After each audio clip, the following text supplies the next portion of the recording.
Ce matin-là, petite sœur Lie a mis sur son dos un sac de toile brune. Dans ce sac tiennent bien serrés tous les grains de riz que ses parents ont récoltés précieusement dans la plaine à côté du grand fleuve. Et petite sœur Lie est partie en courant pour vendre ce riz au marché.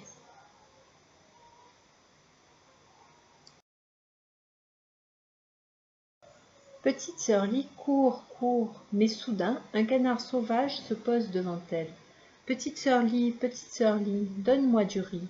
Moi, avec le riz, j'efface tous les ennuis. Petite sœur Lie ne doit pas gaspiller ce riz. Elle doit le vendre car ses parents ont besoin d'argent. Mais elle trouve extraordinaire qu'un canard soit capable de tant. Alors elle ouvre doucement le sac de toile brune, et c'est avec plaisir qu'elle offre une petite poignée de riz à un canard si gentil. Et le canard s'envole en lui disant merci.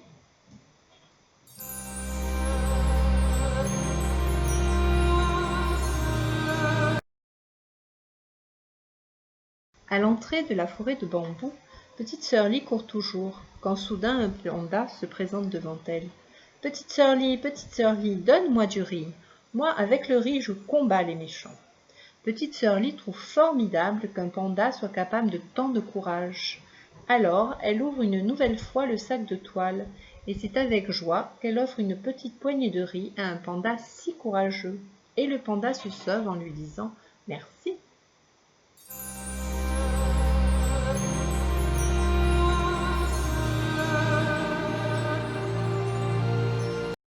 Petite sœur Lie court au milieu des bambous, quand un singe l'interpelle. « Petite sœur Lie, donne-moi du riz.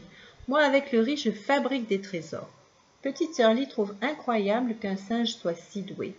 Alors, elle ouvre une nouvelle fois le sac de toile, et c'est avec admiration qu'elle offre une petite poignée de riz à un singe aussi adroit.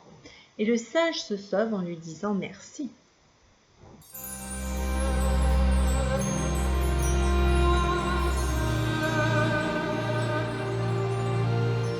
Mais quand petite sœur Lie traverse le pont, le dragon du fleuve bondit en rugissant. « Petite sœur Lie, donne-moi du riz ou je t'avale !»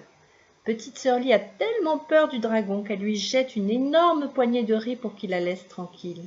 Mais le dragon ne dit pas merci, vraiment pas du tout. Au contraire, il se fâche de plus belle et il rugit. « Petite sœur Lie, tu te moques de moi, une poignée ne suffit pas. Je veux tout ton riz, donne-le-moi. » « Ah non, répond petite sœur Lie, tu exagères, ce riz je dois le vendre au marché. »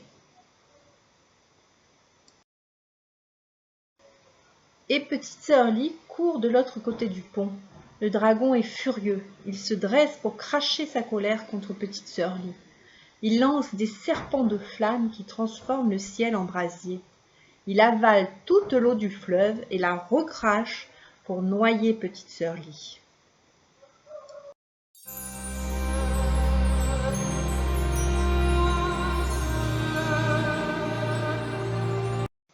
L'eau du fleuve monte aux pieds de petite sœur Lie, à ses mollets puis à sa taille.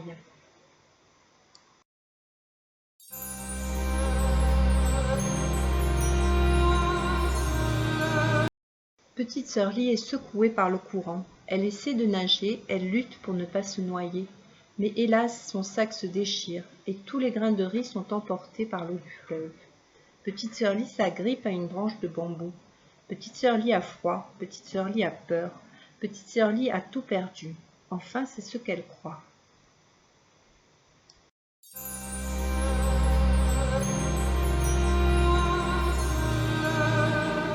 Mais le canard sauvage passe au-dessus d'elle. « Petite sœur Lie, pour toi j'ai gardé un grain de riz. » Et il le crache dans l'eau en chantant. « Petit grain de riz efface les ennuis de petite sœur Lie. »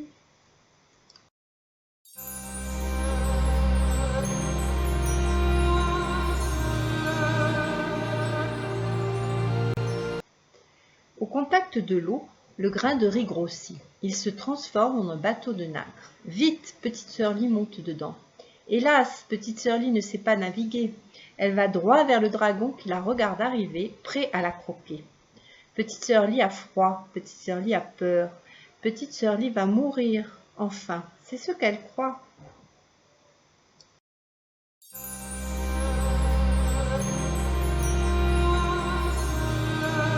Mais le panda surgit à travers des branches de bambou. Petite sœur Lee, pour toi j'ai gardé un grain de riz.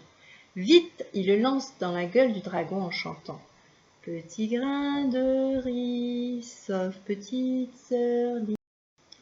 Aussitôt, le grain de riz devient long et piquant. Il se transforme en une immense épine qui fonce comme une flèche et vient se planter dans la gorge du monstre.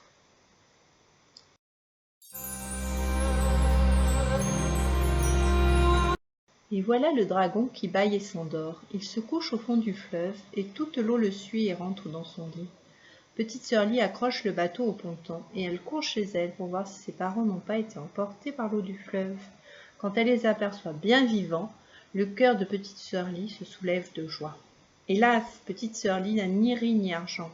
Elle a peur de se faire gronder car elle revient les mains vides. Elle a tout perdu. Enfin, c'est ce qu'elle croit.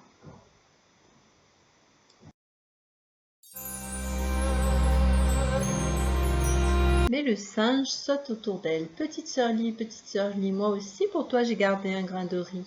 Et il le tend à petite sœur Lee en chantant. Petit grain de riz, transforme-toi en trésor pour petite sœur Lee. À peine le grain de riz est-il dans les mains de petite sœur Lee qu'il devient d'un bleu profond et se met à briller. Il se transforme en un énorme saphir.